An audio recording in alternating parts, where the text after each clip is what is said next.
کہتے ہیں کہ چار چیزیں، صوفیاء اہل اللہ کہتے ہیں کہ چار چیزیں بندے کو تباہ کرتی ہیں۔ کتنی چیزیں؟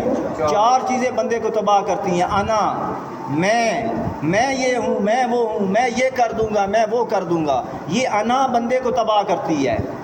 دوسری چیز ہے نحن، ہم بندے کو تباہ کرتی ہے۔ پہلے میں ہوتا ہے، دو چار اکٹھے ہو جائیں تو ہم بن جاتا ہے۔ پہلے کہتا تھا میں یہ ہوں، اب کہتا ہے ہم یہ ہیں، تو یہ میں اور ہم بندے کو تباہ کرتی ہے۔ یہ کون کہتے ہیں؟ اولیاء۔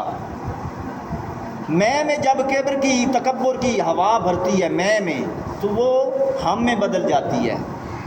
اس کے بعد اگلی چیز ہے لی، میرے لیے، یہ میرا ہے، یہ بندے کو تباہ کرتی ہے۔ یہ میرا ہے، یہ میری شے ہے، یہ میری عزت ہے، یہ میری پہچان ہے، یہ بندے کو تباہ کرتی ہے۔ یہ میری شے ہے، بندے تو شے ہی کچھ نہیں، تو خود ہی کچھ نہیں، تیری شے کہاں سے آ گئی؟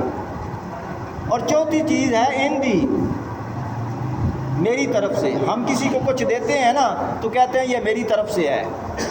بندے تیرا اپنا ہے ہی کیا کہ تیری طرف سے ہے؟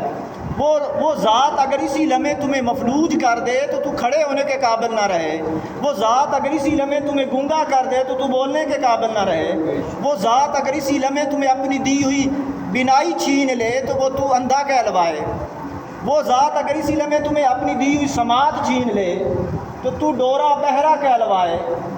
جان نکل جائے جسم سے تو تو مردہ کہلوائے۔ صحت نہ رہے تو تو کیا ہو گیا؟ بیمار ہو گیا۔ مالی نقصان آ جائے، لٹ جاؤ، کنگال ہو جاؤ، کچھ نہ رہے تو کیا وہ کدھر گیا؟ ہندی یہ میری طرف سے ہے۔ تو یہ چار چیزیں ہیں جو بندے کو تباہ کرتی ہیں۔ اللہ فرماتے ہیں ملکیت صرف میری ہے۔